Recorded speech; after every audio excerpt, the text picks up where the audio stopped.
Olá, seja muito bem-vindo. Eu me chamo Antônio Jorge e é uma grande satisfação receber você no nosso AgroMasters Podcast.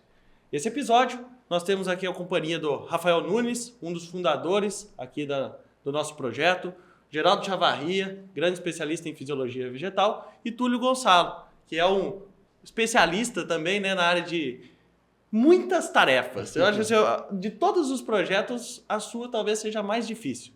É uma área fitotécnica que tem doença, praga, planta de cobertura. Então, assim, hoje a conversa aqui talvez seja um pouco polêmica, para variar, mas tem a ver com todos os temas do que nós vamos conversar. Então, Rafa, eu gostaria de te dar boas-vindas, né? Esse é o seu primeiro episódio. Sim. Então, sem dúvidas, eu espero que seja colaborativo. Para dar início, um dos principais temas que nós vamos abordar aqui, muito se fala sobre projetos de estruturação de planta, densidade de plantio, arquitetura, né, fisiológica de cultivos. E isso não passa apenas para a soja, né? A gente tem visto até algumas alternativas sendo utilizadas em cultura de milho, de redução de porte, algumas estratégias nesse sentido. E o nosso bate-papo hoje vai falar sobre isso, né? E eu vou começar trazendo a essência do negócio. Então, a primeira pergunta vai para o Geraldo Chavarria. Porque a gente precisa entender como que a planta funciona, na minha concepção, para, se eventualmente a gente quiser mudar uma característica que está sendo exibida lá no campo. Como você enxerga o assunto estruturação de plantas, redução de porte, dentro dos principais cultivos que a gente tem envolvido no AgroMasters, principalmente soja e milho? Perfeito, cara. É um prazer estar aqui de novo, né, Antônio e turma, né? A gente tem um caminho bacana pela frente para percorrer e aprender e gerar informações para o produtor. Eu vejo o seguinte, volta e meia, Antônio, eu estou numa lavoura conversando com algum produtor, eu falo, estou no meio do sol, um sol a valer, eu falo assim, tá vendo a chuvarada que está tendo? E o cara me olha e fala, pô, tu tá meio louco, né? Que chuvarada é essa? E aí eu explico para ele, cara, uma lasquinha de sol demora aí 8,9 minutos para sair do sol, bater numa folha de soja, e aí isso vai virar dinheiro para ti e cria uma relação dentro desse cenário. Então, eu acho que essa percepção bem antiga, não é aquela lógica máxima chinesa de arte de colher luz, não é? Então, essa percepção a gente tem que deixar cada vez mais clara dentro desse nosso jogo. E aí, claro, dentro da dinâmica das culturas, a soja ela tem uma complexidade maior nesse cenário. Porque a soja ela tem uma característica fisiológica que a gente chama que ela é metamérica, não é? Ela se nutre e ela trabalha em fatias. Então, o metâmero de soja vai ser lá o trifólio, no nó, pertencente lá a um entrenó específico, aquela estrutura por si só. E aí a gente sabe que, de maneira geral, em escala, o açúcar produzido naquele trifólio, ele vai nutrir o nó onde está inserido, um acima ou um abaixo. Tem algumas variações dinâmicas em função de momentos que a planta está vivendo? Sim, mas na lógica básica é isso. Vou te dar um exemplo bem claro dessa última safra em algumas áreas de algodão no Mato Grosso. A gente percebe, Túlio, que a turma faz um flex e um radiant e perde 2 entrenós ou reduz drasticamente a produção naqueles pontos. Estimativa? Facinho 10 sacas. Então é muita coisa. E aí entra nessa questão, mas o que tem a ver, Geraldo? Tu está mudando a lógica? Não, mas tu pensa o seguinte, tu gerou aquele impacto naquele ponto, não vai ter açúcar de cima, não é? Que vai pagar aquela conta e ter uma diferenciação e formar novas estruturas. Quantas vezes a gente já viu, né, Túlio, sojas que tu olha assim, pá, mas que sanidade, do meio para cima e ela tem uma bruta de uma canela, não é? Então, eu acho que esse é o pontapé inicial. É ter a percepção que no alto potencial da agricultura, essa arte de colher luz e fazer chegar luz e produto, ela é importantíssima. Eu acho, não me recordo se eu falei, conversando com vocês, em algum momento eu tenha falado sobre isso. No Fisiologia no Campo, há 2 safras atrás, nós avaliamos Rio Grande do Sul, Paraná, MS, Mato Grosso e Oeste Baiano. O que nós vimos? A segunda aplicação verdadeira de fungicida nenhuma delas teve, com variações de dinâmica de volume, ponta, etc., não chegou mais do que 55 gotas de fungicida. E todas elas tinham algum fungicida de contato que pedia no mínimo 70 gotas. Na segunda verdadeira, tinha mais 2 pela frente. Não é? Então, quer dizer, dentro dessa dinâmica, não chega luz e produto como deveria. Então, isso é o primeiro aspecto crucial. Depois, como avaliar, como criar estratégias voltadas à nutrição, população. Mas eu vejo que o produtor que quer ir para esses patamares de alta produtividade tem que ter claro que isso está no jogo também. Ele não está enxergando, mas essa demanda de chegar à luz e transformar isso em dinheiro é fundamental. Ô Tulião, aproveitar aqui de maneira, você que, né, tem o uso de produtos fitossanitários como alternativa eventualmente para esses controles. Pô, a gente tá no campo dia a dia e é agricultor usando 2,4-D, Lactofen, outro Etrel, usando produtos fitossanitários que foram criados para certa finalidade, né, encontrando um novo uso e aptidão agrícola. Até que ponto você acha que esse negócio é verdadeiro? Com o que vai se correlacionar? Porque eu tenho muito cuidado no sentido... Será que a gente tem que deixar para o produto fitossanitário algo que eventualmente a gente precisaria estar olhando para o solo, para a densidade de plantio? O que você pensa disso aí? Antônio, primeiramente, obrigado por estar aqui hoje, né? Eu acho que é um projeto maravilhoso, que eu tenho muito prazer de estar aqui com essas pessoas, mas eu avalio que a regulação da planta, eu divido ela em duas formas, né? Então existe a regulação de planta que eu chamo de sul do Paraná. Sul do Paraná, e aí trazendo isso para a fitotecnia, né? Interpretando a planta, como o Chavarria falou, plantam variedades extremamente tardias, de 130, 140 dias, plantam em novembro, que a gente tem um comprimento de luz altíssimo no sul, que faz essa soja vegetar muito. Muitas vezes, em anos que chovem bem, essa soja em R2, R3 já está camando, para você ter noção. E aí o manejo de doenças, de pragas, tudo fica comprometido, fora não consegue colher nenhuma luz embaixo, né, Chavarria? E aí tudo dá resultado. Você pegava os artigos do Paraná, dessa região, tudo dá resultado. Lactofen, Aurora, coisas mais agressivas, tudo dando resultado. Ou seja, nessa região, você se limitar ao crescimento da soja foi fundamental para que você não perca por outras coisas. Não perca por ferrugem, percevejos, enfim, por outras coisas. Só que isso, na minha visão, não é o máximo do Brasil. Isso é uma região específica. Talvez tenha algumas outras, o sul de Minas, que tinha muita rotação com batata. Tem algumas outras situações que a gente pode ter algo nesse nível. A maioria do Brasil existe um crescimento excessivo, sem talvez um acamamento excessivo, que onde você controlaria numa segunda etapa, que eu falo que é um ajuste fino, que é realmente um ajuste da arquitetura da planta para se colher mais luz. Concordo plenamente com o Chavarria. Muitas vezes a gente vê a estruturação de planta, o cara pega uma soja ali na beirada do talhão, pega aquela soja com inúmeras hastes ali, um monte de vagem e fala que é um regulador de planta, né? Mas a gente sabe que isso não é a verdade. Nos trabalhos que a gente tem, o número de hastes não é a maior correlação com produtividade.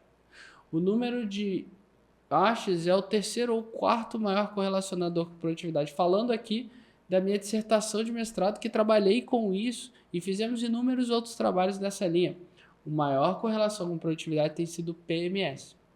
Aí você fala assim, poxa, mas PMS, o que eu regular o crescimento ou ajustar essa planta vai ter relação com o PMS?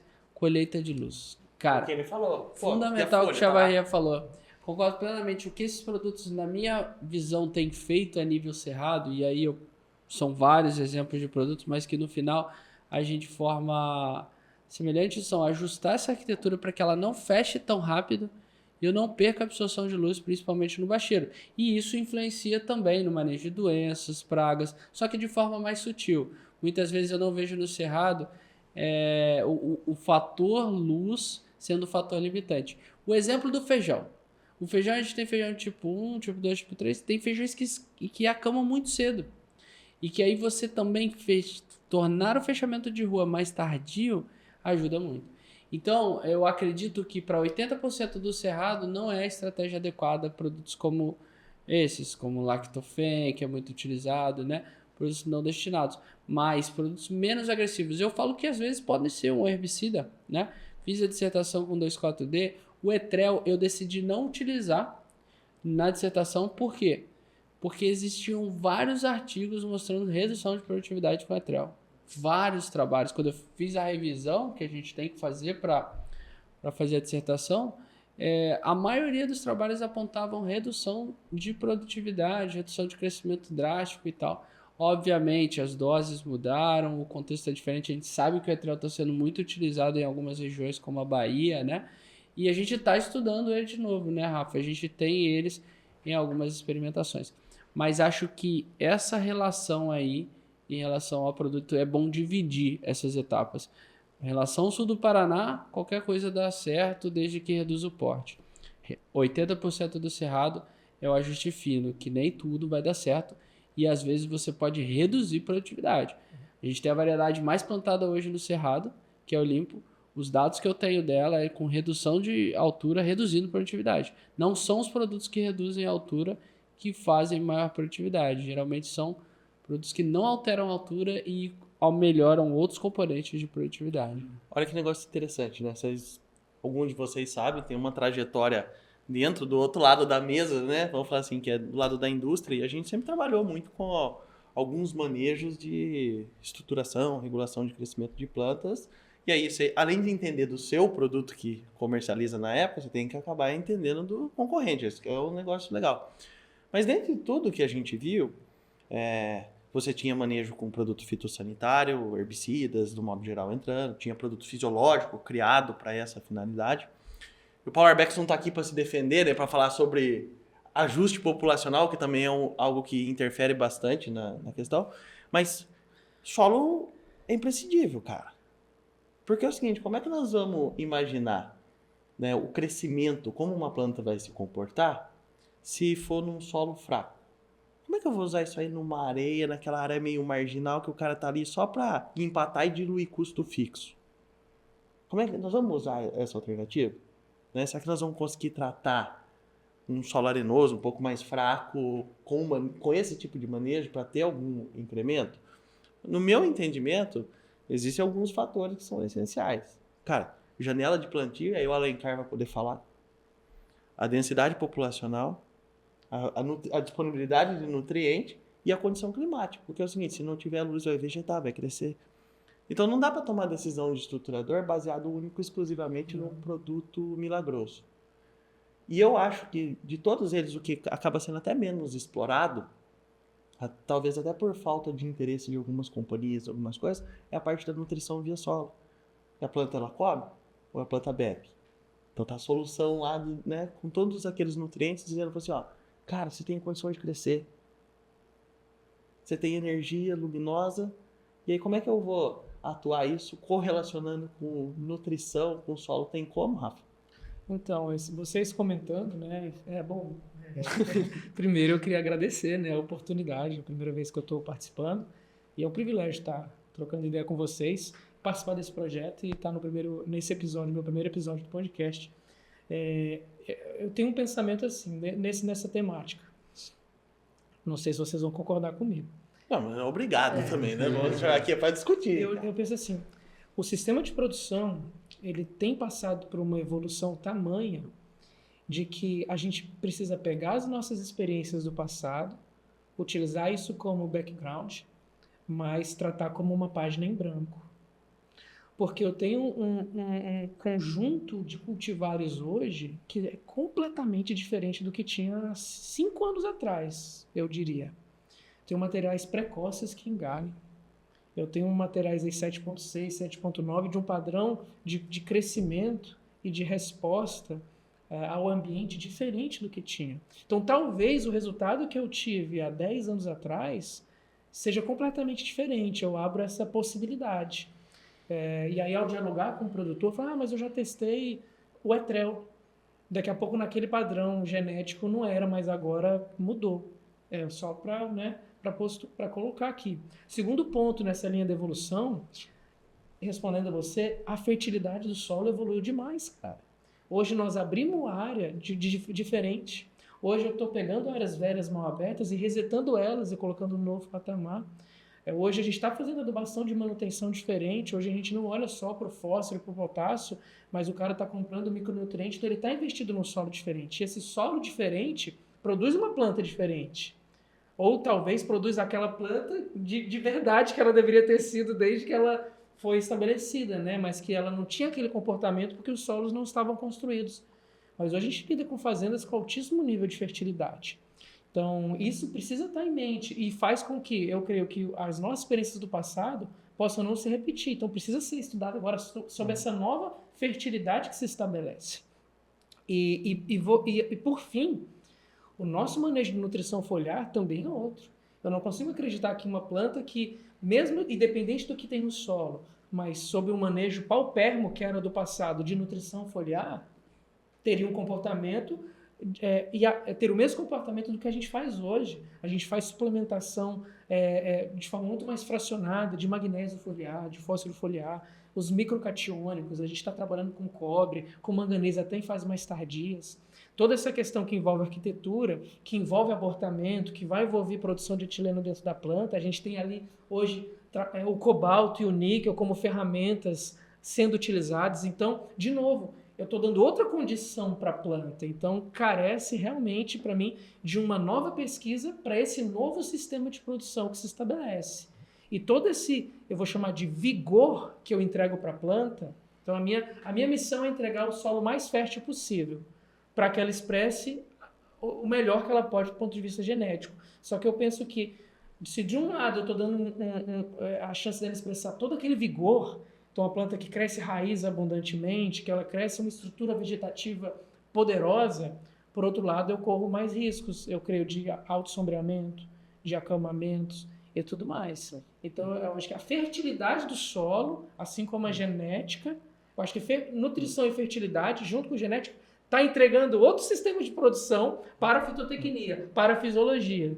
E que aí a gente junto precisa desvendar esse mistério. E é do ecossistema como um todo, né? Porque se você, trazendo referência de produtividade de 10 anos para agora, todo mundo está querendo produzir mais, produzir melhor, né? Para ter os seus ganhos significativos, aumentar a PMS e várias alternativas aí para colher mais. Então a genética veio acompanhando. Você tem menos variedades, vamos falar assim, defensivas, e você tem muito mais de alto rendimento. Então, é uma analogia que eu gosto e brinco de fazer, nós estamos trabalhando com materiais genéticos, aí pode ser um híbrido de milho ou uma variedade de soja, ela se comporta como um super atleta.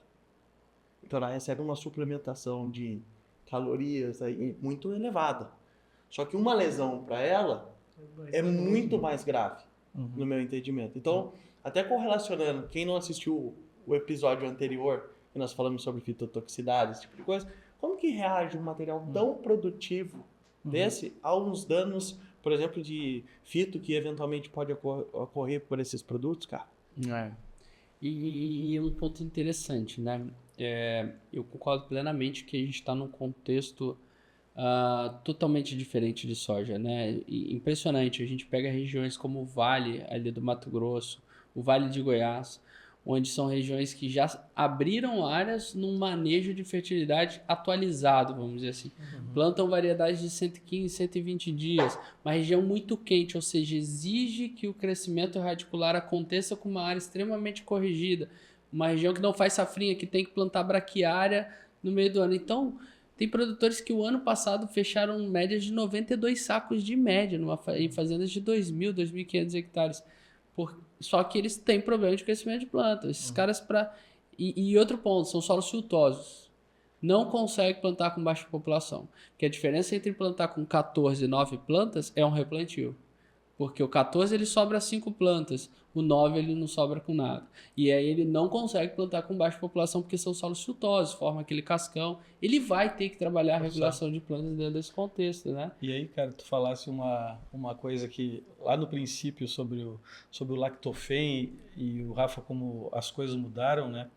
Que a gente ainda faz trabalhos com Lactofen, e já são aí mais de 10 anos testando Lactofen. E o primeiro lugar no Brasil que eu cheguei, falando aí há 8 anos atrás, falando com um produtor e falar sobre Lactofen e não ser recebido como uma coisa absurdamente feia, né? Onde é que era? Me surpreendeu. Oeste Baiano. Que era exatamente a dinâmica de, cara, como é que eu vou arrancar? Como é que vai ser esse ano? Eu tenho que forçar na quantidade de planta. Eu vou forçar na quantidade de planta se a água alinhar. Estão falando daquele Oeste Baiano do passado, que a cada 4 safras perdia uma, com outras dinâmicas, não é? E de manejo de raiz, etc. Mas a lógica era essa, ou seja, o cara tinha que forçar e depois chegou no V3, V5, resolve Eu ajusto lá na frente. Ajusta lá na frente. E aí a gente criou uma estratégia para manejar isso. E aí quando vai para as plantas novas, e o Rafa me fez pensar o seguinte, cara, eu tenho uma avaliação nessa safra com materiais de 90 dias colhidos na 163, que entre o terceiro e o quarto nó representaram 30% da produção da planta. Ou seja, o segundo e o terceiro nó, em função de ramificação, exatamente como tu falou, representaram na faixa de 12 a 15% a produção de grãos da planta como um todo. Claro que foi um ano mais bruto, o final mais complexo, possivelmente no ano de uma condição hídrica esse percentual vai ser distinto, mas isso é uma dinâmica genética. E tem mais outra coisa que eu coloco nesse jogo, que é o seguinte, se tu pegasse no passado, o cara fazia um brad, fazia um tricoderma, e deu.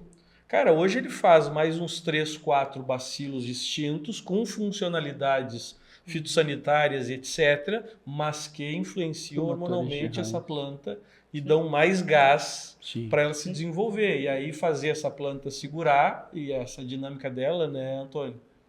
Vou dar até uma apimentada aqui no nosso negócio, cara, porque é o seguinte, olha só, nós temos uma temática aqui falando sobre estruturação, sobre regular, né? Só que a gente sabe que os principais mecanismos, Chavarria, que teoricamente nos entregam o benefício de trabalhar com uma planta menor, ele tem um impacto direto sobre zona radicular. Porque vai atuar sobre o balanço hormonal do crescimento, né? O equilíbrio entre auxina e citocinina. E aí tá o nosso amigo Rafael aqui, falando todo dia, criando, né, uma condição favorável para o crescimento em profundidade e volume. E aí vem o Chavarria e fala assim, vamos estruturar a planta agora. Como é que você enxerga isso daí, Rafa? Cara, de novo, eu vou... Quando eu for trabalhar a estruturação da planta, ela já existe. O sistema radicular já existe, então ele prescinde, né? Eu não vou mudar nada do meu manejo focado em construção de perfil e a máximo enraizamento em função de qualquer outra coisa que vem lá pela frente. Porque ele é a base, ele é o início de tudo. E pelo contrário, eu tenho certeza que se eu entregar uma planta bem enraizada, é o que o Chavarria precisa para fazer essa estruturação.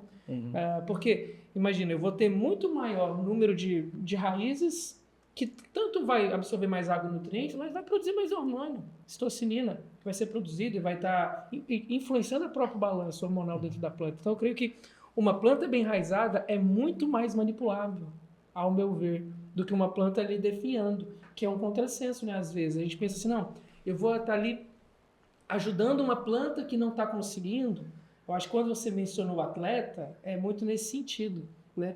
O cara que vai tomar um suplemento e que vai ter algum resultado é o cara que já está em altíssimo nível, não aquele cara que está ali todo esculhambado. Não dá para inverter tanto a ordem.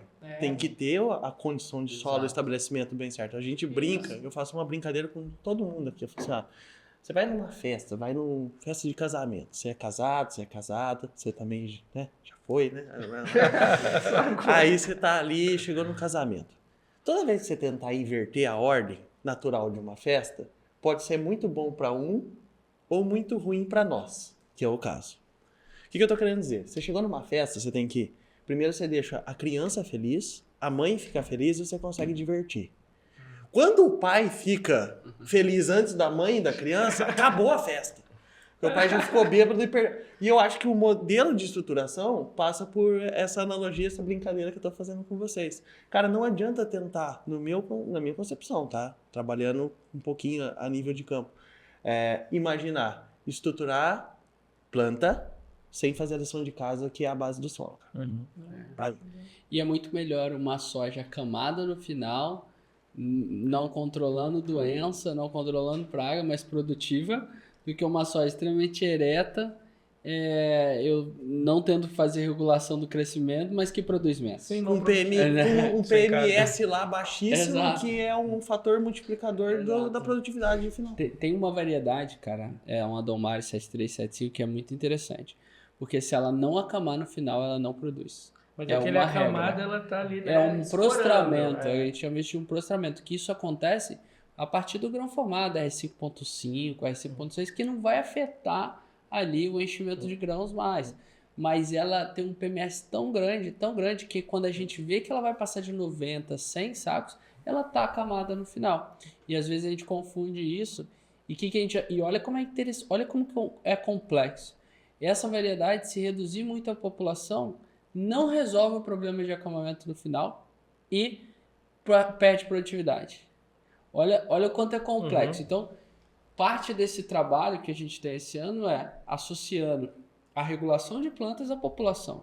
Imagina um fatorial onde eu tenho a regulação de plantas e população junto. Eu acho que as coisas têm que estar acopladas. A gente tem um trabalho no Pará que uma soja com 14 plantas finais, ela tem 117 centímetros, e uma soja com 6,6 plantas finais, ela tem 76 centímetros. Imagina, eu diminuí mais de 30 centímetros na soja só com plantas. Será que a de 6 vai ganhar? Não sei, vou ter que, porque o PMS entra na jogada. Se eu falar por vagens, a gente tem 4 tá menos, 9 e 11 talvez estejam melhores. Mas quando eu baixo a população, eu aumento a eliminação, o PMS sobe. Então ainda não sabemos, estamos colhendo esse trabalho e as coisas talvez tenham que ser acopladas. Eu acho que nesse ponto, eu penso assim, a gente destaca que a importância da temática, o quanto a gente tem muito mais perguntas do que respostas, mas assim, eu vou destacar o meu sonho, né? Você mencionou uma situação.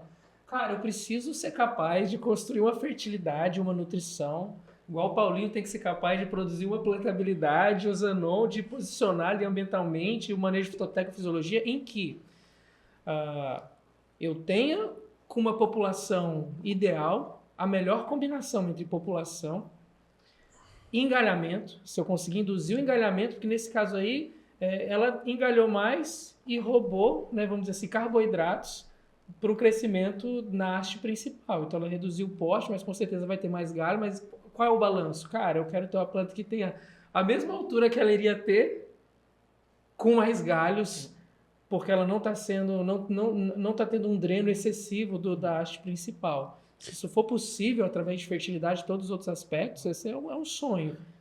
Eu vejo que a gente teve umas experiências, teve um aluno que fez mestrado e doutorado comigo, o William Pellicer, que a gente fez um trabalho também voltado à seguinte situação. Cara, às vezes tu vai fazer um perfil, ou tem um perfil que está muito bem alinhado, se não tem gradiente cálcio e fósforo, não tem alumínio, não tem compactação, vamos supor que isso seja comum achar, né? E aí acontece o seguinte, bom, essa raiz pode ir a 1,5 m, mas aí chegou entre V3 e V5 e choveu a valer. E ela não se preocupou, entre aspas, em aprofundar o sistema radicial, porque ela não precisava disso. E aí nós temos tanto um trabalho de mestrado e doutorado com lactofen, que essa é uma dinâmica, né, Antônio, que é o seguinte: as pancadas agressivas no ápice da planta entre V3 e V6 fizeram com que o sistema radicial aprofundasse. Então aquele cara lá no Paraná, como tu falou daquela tua dinâmica, cara, aqui no Paraná eu posso, porque às vezes tu tem uma arrancada com uma disponibilidade hídrica tal, que tu pode te dar o luxo dela ficar penando por 14 dias ou até mais, em função da disponibilidade hídrica, e aquela situação, ela também te ajuda do ponto de vista de enraizamento. Isso aqui estou falando, já é um trabalhinho antigo, eu estou falando de 5909 potência. Nós tivemos incremento de 15 a 17 centímetros em profundidade do sistema radicial. E aí eu jogo uma coisa para ti, Rafa, que é o seguinte: Só que essas agressividades tá bem no momento que a planta de soja apertou a mão lá do Brad e falou, beleza, temos uma parceria. Sim. E aí tu vai lá e dá uma canelada absurda nela, né? E aí ela tem que se virar com a Fez FB. uma promessa na campanha e na hora que... Difícil, né, cara? Difícil.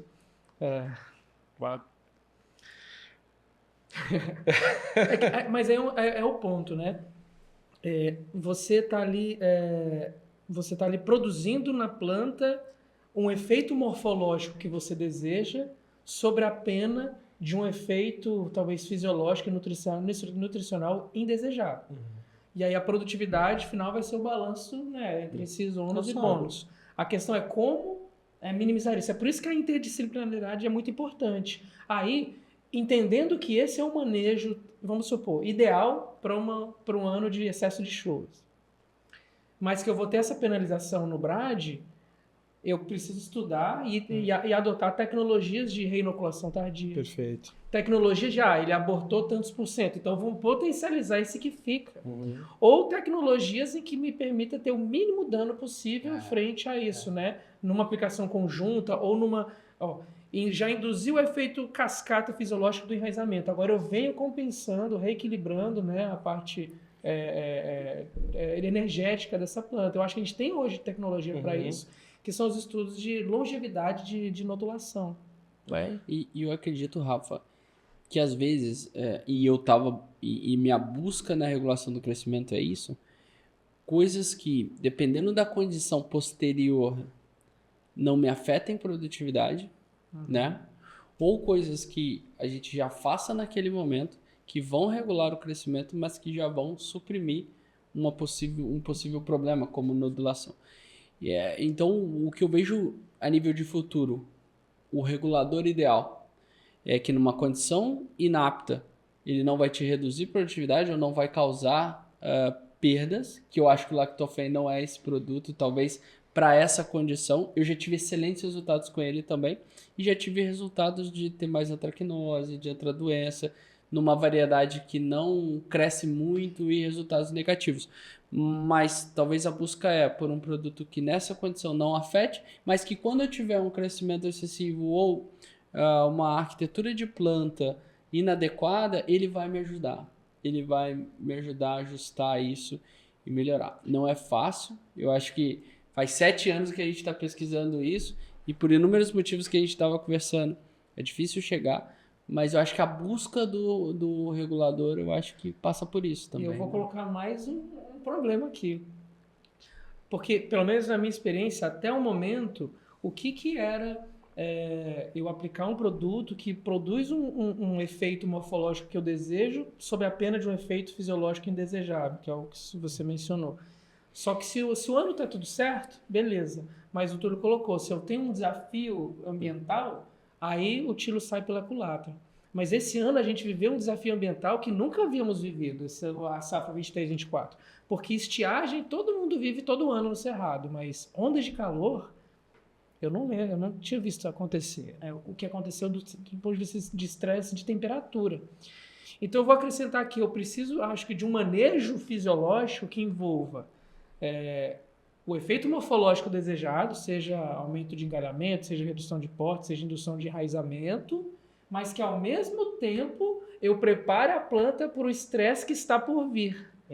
Porque o que a gente observa na literatura é que o manejo de estresse ele é preventivo e não curativo. O curativo ele influencia muito pouco. Então imagina, eu estou lá no V3 a V6, preciso fazer uma aplicação que vai produzir esse efeito morfológico, só que sobre a custa de que 7 dias depois vai ter um veranico, uma onda de calor e sei lá Deus o quê.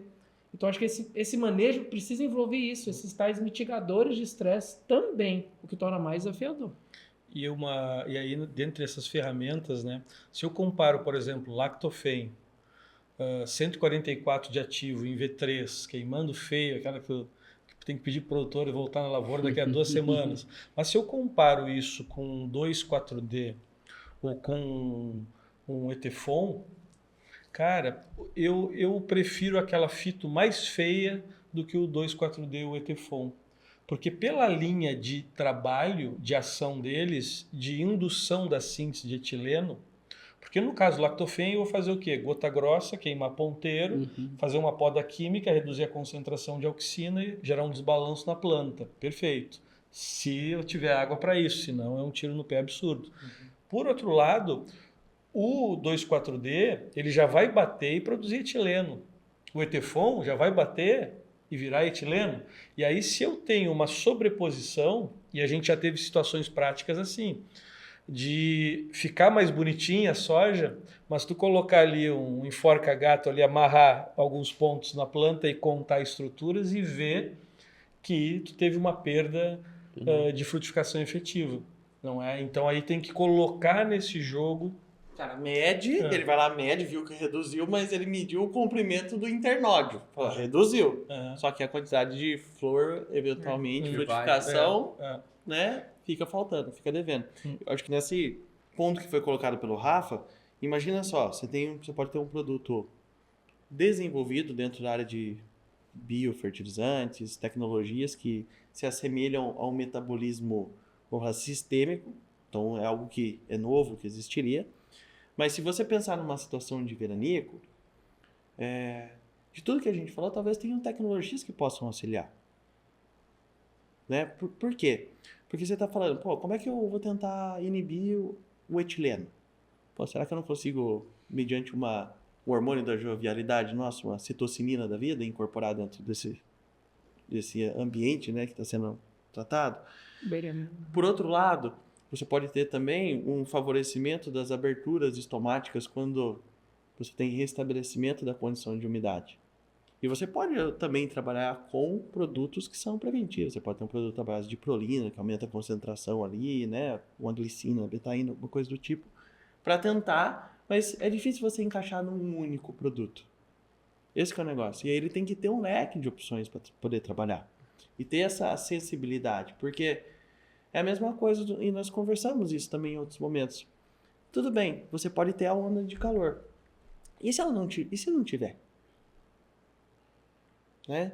Ou se o contrário acontecer? O imprevisível, ou previsto se tornar algo que imprevisto. E essa é a grande dificuldade para mim. E talvez um dos motivos pelos quais a regulação de plantas enfrenta desafios. Que você até V3, V4, dificilmente você vai ter um parâmetro que vai te dizer se vai chover bem, se vai ter uma onda de calor, se vai ter uma seca. E como que você olha para aquela planta e toma uma decisão.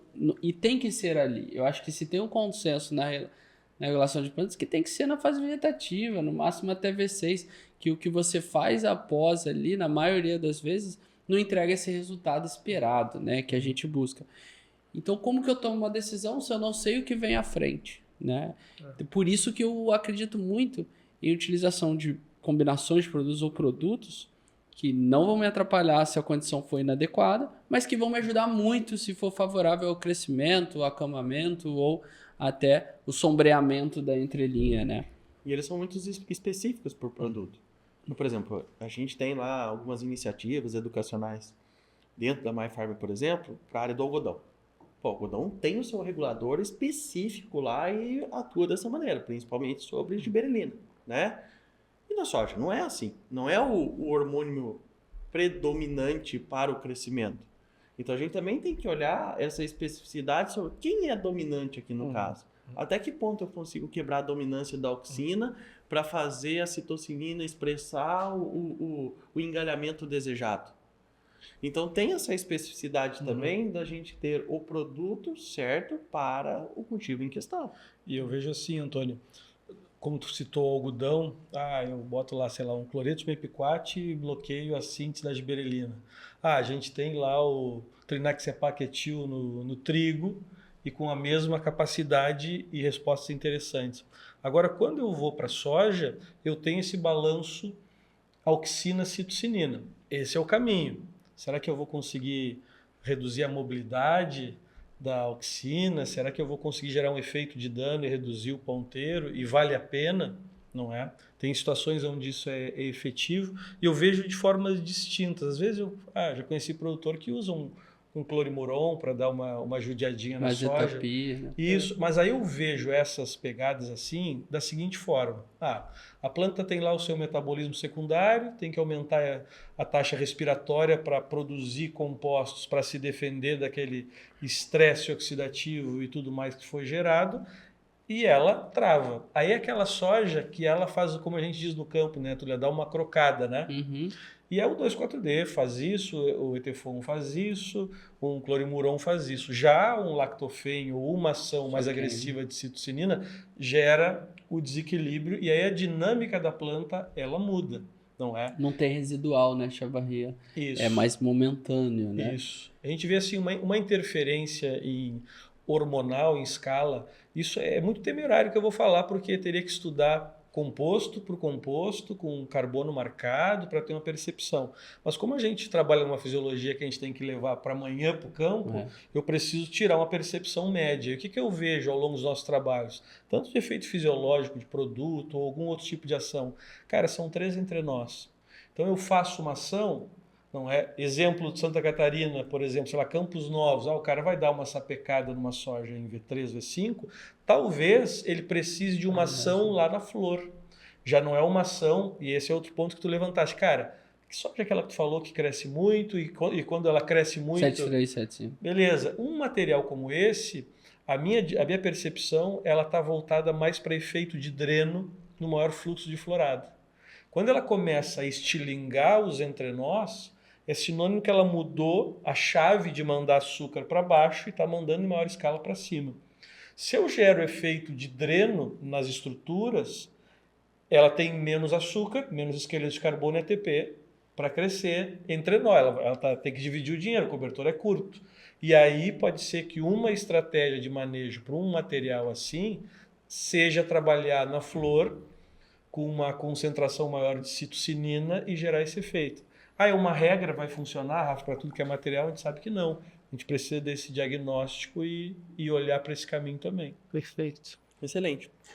Para finalizar aqui esse episódio, eu vou colocar um desafio aqui para cada um aqui dessa banca nossa do podcast trazer um ensinamento diferente para o agricultor ou para quem assiste o agricultor sobre como que ele deveria moldar a mentalidade dele sobre regulação de planta. O que é esse cara? Cada um pode falar uma coisa. E aí vamos começar. Vou dar uma colher de chá, vou deixar você ser o primeiro. E aí você não, né? Porque é o seguinte, se ele falar e já falar, ele já falou, não, né? mas eu tô querendo, eu quero falar uma coisa que não pode que repetir, não vai na área né? deles, Não pode repetir. Exato, vou ter que falar da minha área. Cara, o conhecimento do ambiente de crescimento da planta através do mapeamento da fertilidade, o entendimento dos parâmetros, né? Especialmente ali CTC, argila, matéria orgânica, fósforo, é um elemento determinante, cálcio, né, que tem a ver com a estrutura da planta, o enraizamento, é fundamental. Eu creio que a gente ainda domina pouco, tanto os níveis ideais como a relação entre eles. Então, a gente precisa avançar muito nessa caracterização dos ambientes de produção. O produtor ele faz um mapeamento de agricultura de precisão e usa muito pouco essa informação. A gente não avança no zoneamento das áreas para finalidades como essa, por exemplo, da estruturação de plantas. Então, eu creio, assim, a mensagem que eu daria é: a gente precisa definitivamente caracterizar os nossos ambientes de produção com base em aspectos de textura, CTC mais duráveis e também aqueles que eu posso manipular, para que aí sim a gente possa dar o próximo passo, que é manejar a estruturação de acordo com os potenciais de cada área. Excelente. Vou deixar o Chavarria, que é o fisiologista nosso, por último, e vou chamar o Tulhão. Excelente. Assim, de tudo que eu já vi, conversei, e tanto de experiências de experimentação quanto a campo, assim, isso não resolve 100% das vezes, mas a população de plantas talvez deva ser o primeiro caminho. Eu vejo às vezes a gente indo na regulação sem antes mesmo ter testado a população, porque as variedades mudam muito rápido. Mas qualquer agricultor ele tem que ter um ensaio de população da variedade. Hoje é tão fácil, você muda no monitor do trator as populações, é bem simples de fazer. Eu falo por quê? Na maioria das variedades que tem problema de regulação de plantas, a gente reduzindo planta, a gente está gastando menos, tendo uma arquitetura melhor e produzindo mais. Obviamente que não vai resolver o problema de todos. A gente tem a questão das áreas siltosas, tem regiões que mesmo reduzindo planta não resolve por conta da arquitetura da variedade, da época de plantio, mas isso já resolve, sei lá, 70% dos problemas e a partir disso eu ajustei a população, aí eu vou começar a trabalhar, vi que eu não tenho perda de produtividade, porque pode acontecer. Às vezes eu vou diminuir, eu estou perdendo produtividade por conta da população, mas só que eu não aferi isso. Então eu falo, todo agricultor tem que ter um ensaio de população, porque a realidade pulou a cerca é outra, seja por conta da fertilidade, da velocidade de plantio e tal. E a partir disso, sim, trazer os testes internos, e aí eu vou deixar para o meu amigo Chavarria finalizar muito bem. Cara, tu bateu minha carteira, tia. Ainda bem que Se você quiser, eu complico a sua situação. Eu falo mais um aqui e aí não, mas mas tem mais coisa, mas essa questão, tanto isso é uma coisa que os nossos trabalhos voltados para vigor de semente, eles partiram dos interesses voltados para a arquitetura. A gente tem um histórico de trabalhos com a questão de vigor de semente, etc.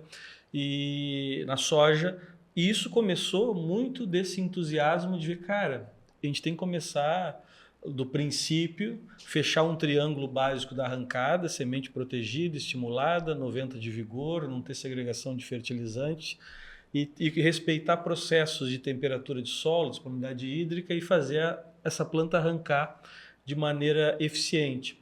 Mas já que tu me bateu a carteira, eu vejo que um tema importantíssimo, independente do cara tomar a decisão de se ele vai fazer alguma coisa, não vai fazer, ela vai ser mais agressiva ou não, eu vejo que a pegada de percepção de mitigar os estresses associados, eles são fundamentais. Então, posso pensar, o cara lá de Campos Novos, Santa Catarina, 1.200 de altitude, disponibilidade hídrica alinhada, ele vai dar uma queimada com lactofen. Beleza, associe um produto para reduzir o estresse oxidativo e posterior a uma faixa de 7 a 10 dias, faça um reforço de inoculação em parte aérea para descer bactéria e reforçar. O cara que está plantando soja em área que vai ser algodão e ela tem 90 dias, ele não precisa dar uma travada nessa soja, porque ele já tem um radiant e um flex que vai dar uma judiada nela por si só. Cria uma estratégia para que esse custo seja menor para essa planta, não é? Então, cara, em todos os grupos que a gente avaliou no Mato Grosso, nessa safra, se perdeu de uma média de 5 a 10 sacas entre o terceiro e o sexto nó, vamos dizer assim, em função dessa agressividade. Então eu vejo que o mitigar estresse e ter a percepção, cara, onde é que eu estou perdendo dinheiro, vale a pena ter essa percepção para criar uma estratégia. Finalizamos aqui, esse aqui é o nosso segundo episódio aqui do AgroMasters Podcast. Eu gostaria de agradecer imensamente cada um de vocês que estão aqui na nossa bancada, né, e que contribuiu de alguma maneira para que o agricultor ou quem está assistindo esse produtor rural, ele pudesse tomar melhores decisões a nível de campo. A gente tem um compromisso muito sério aqui com a alta produtividade e em trazer informações relevantes. Então esse clima descontraído é justamente para trazer a experiência de cada um nas suas rodagens, nas suas percepções e de modo que ela seja muito próxima do que você vive dentro da sua fazenda. Então fica o convite para você continuar acompanhando essa nossa série do podcast e, consequentemente, continuar aprendendo. O meu recado principal é nunca pare de aprender e faça parte aí do AgroMasters.